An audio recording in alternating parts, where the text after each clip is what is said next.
Trick or treat. Tag. I was tagged by Leslie, Books, Gers and Purrs, and Stuart Griffin.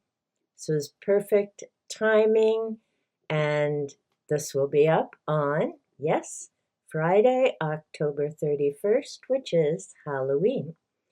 This tag was created by Heather and Meg. I'll have links to everyone's channel down below. Be sure to check out their versions of the tag as well. And it was perfect because there's only 2 prompts.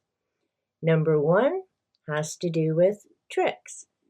Pick 5 books which you've read that did not turn out to be what you hoped for. Like getting candy, but it's not the kind you like. Tell us the reason this book didn't work for you. So I have my pile right here. Book number 1 that made me sad is Sunbird by Wilbur Smith. Now, according to the back of the book, it sounded like an amazing story. We've got ancient Egypt, an old site, a lot of different things going on. And half of the book was great. But what it doesn't tell you in the back is that the other half of the story, we're jumping back in time to get the full aspect of what's going on. So I just felt like I was done when the first part happened, the jumping back in time. I was like, you could have incorporated this into the whole story. So that made me sad, as I have, I think, 2 or 3 other Wilbur Smiths that I've picked up from my local thrift store. So, yay, none of them have cost me a ton because the others are all hardcover. And I do know, I'm pretty sure it's Warlock that I've read before, and I really enjoyed that read. So, yeah, Sunbird, I still haven't finished. Another book, and I've talked about this before, The Synchronicity Key by David Wilcox. There are some interesting things in it. He presents his theory and his ideas, but when you have to use 2 different number systems to make your theory work, you haven't, proven synchronicity at all. You've just proven that you can wiggle numbers around and move things to make it fit your theory. It does not prove that using your system actually shows synchronicity and how events are repeating themselves.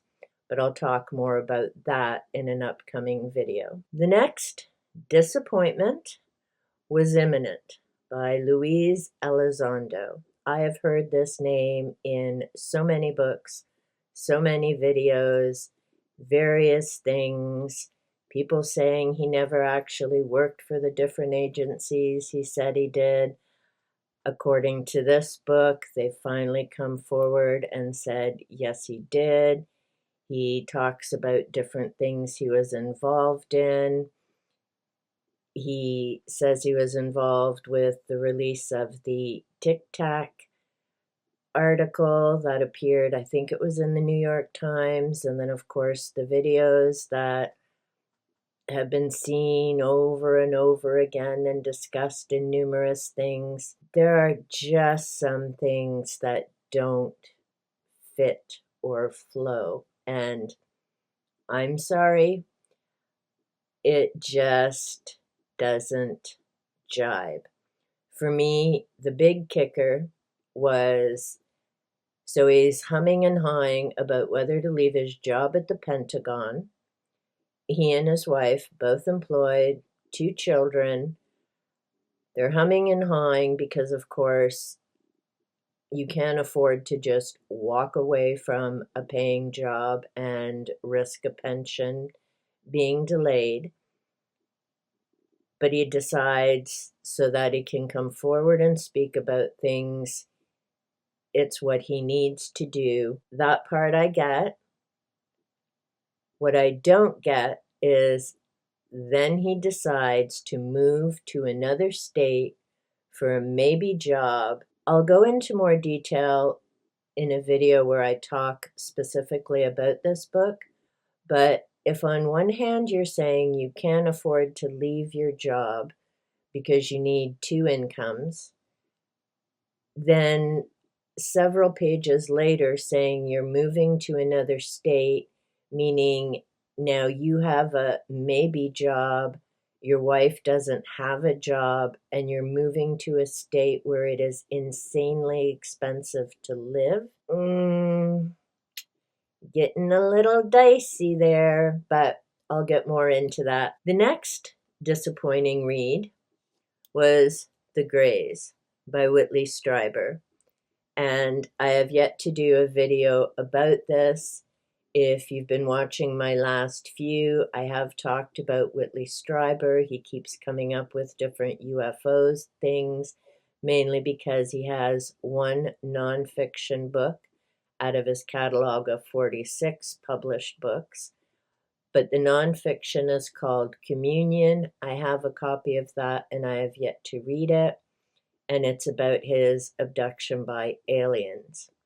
Now, the majority of his catalog, as far as I know at this point, Communion's the only nonfiction. So you could probably understand why people may have some doubts about his abduction and the version that he shares, particularly when it was published the year after it occurred. And he's been pumping out books for a long time. But this book was a huge disappointment because right from the get-go, he is talking about empaths working in this secret program with aliens that were captured by the Americans. As far as a fictional book, the story, the flow, all of that was okay. But if you're going to talk about a secret program and reading minds with aliens and a select small group of people who can do it, you're not talking about empaths, you're talking about telepaths. I mean, honestly, do a bit of research. The fact that you published umpteen other books afterwards means other people obviously didn't get irritated by that. It completely turned me off. I've got a number of other books from the library and I'm just not going to bother, because if you can make a boondoggle that basic, I'm not interested in the rest of the reads. So big disappointment there. The final disappointing book was The Vampire Chronicles. This is by Katherine Ramsland, author of The Witch's Companion, meaning the Mayfair Witches. This was written in cooperation with Anne Rice, and it's the official guide to Anne Rice's The Vampire Chronicles. Now, my expectation was that it was a summary of the books, characters, that type of thing. No.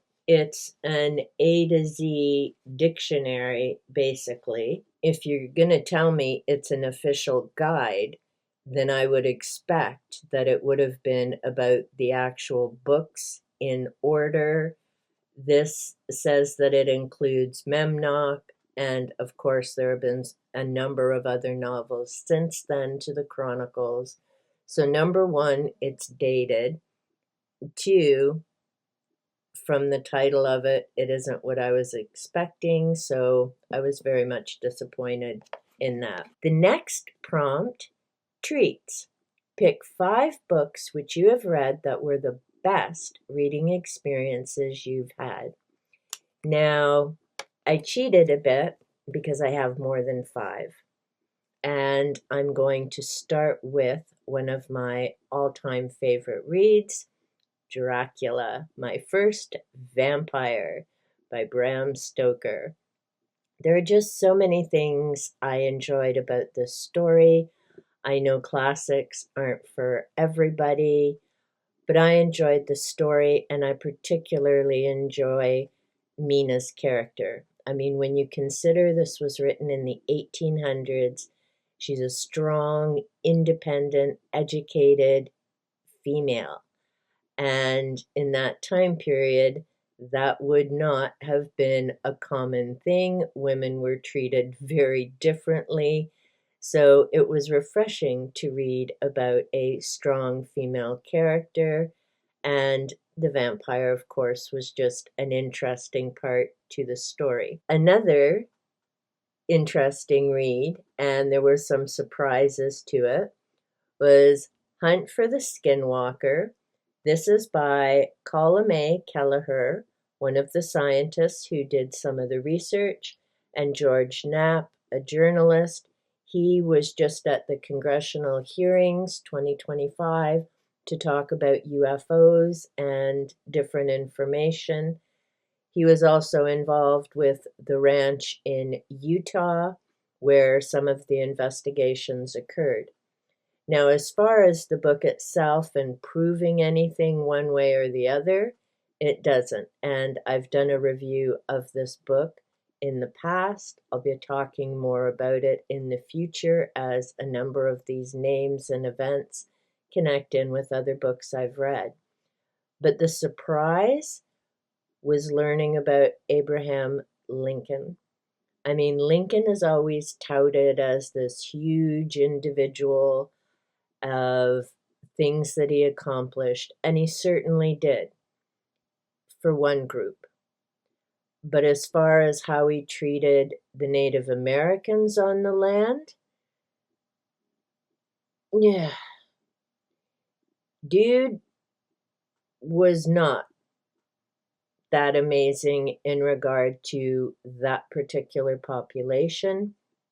And although it isn't something that I had heard or come across in other books, it certainly makes the point in this book when they're talking about the different states, how the people were moved, and the current conditions for those people. So even though it was a book on the Utah ranch and UFOs, it had some worthwhile historical information that was important to learn. Continuing on in that area, and I expected that this would be a good read, The Paranormal Ranger, a Navajo investigator's search for the unexplained.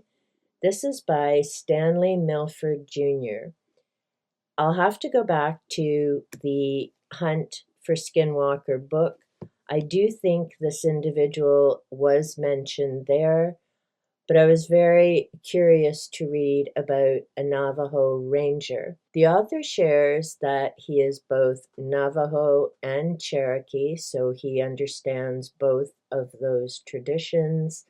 His father was Navajo, his mother part Cherokee, and I enjoyed learning briefly, because it's a short book, but I enjoyed learning about those two different traditions and the mythology. I enjoyed learning about the Navajo area that he and the other rangers oversee.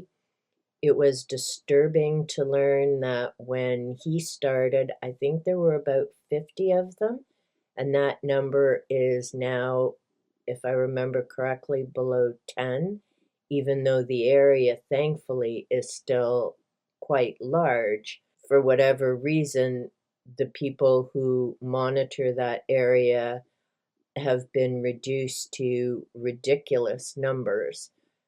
And I'm not going to say anything else there in terms of other people who get funding for their atrocious behavior. This was an amazing read in terms of learning about the myths and the legends, as well as the different experiences that he had as a ranger. He talks about the work that he did with his partner and some of the cases they were involved in, and he also shares about what he and his partner are up to since they've retired.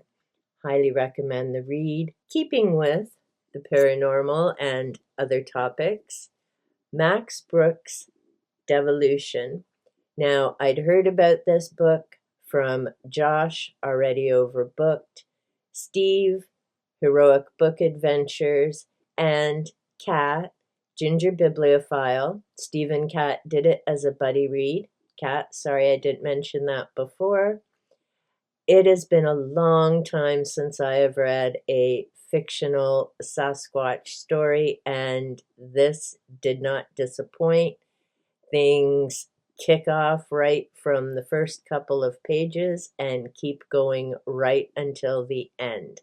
It reminded me of the different stories I'd read back in the late 1970s, and it was a welcome, fun read this past October. The final book that I'm going to talk about, although there could be hundreds of other books I could mention, but I'm going to talk about The Earth Path by Starhawk. I've mentioned this book as well in numerous other videos.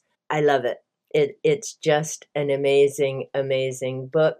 It talks about permaculture. It talks about the importance of understanding the decisions you make. It talks about, although we're in an age where there is so much technology and other things around, we're not going back to the old way of living, nor should we. There are a lot of amazing things. You need to be realistic about your decision. I particularly appreciate this book because she talks about being realistic with your choices.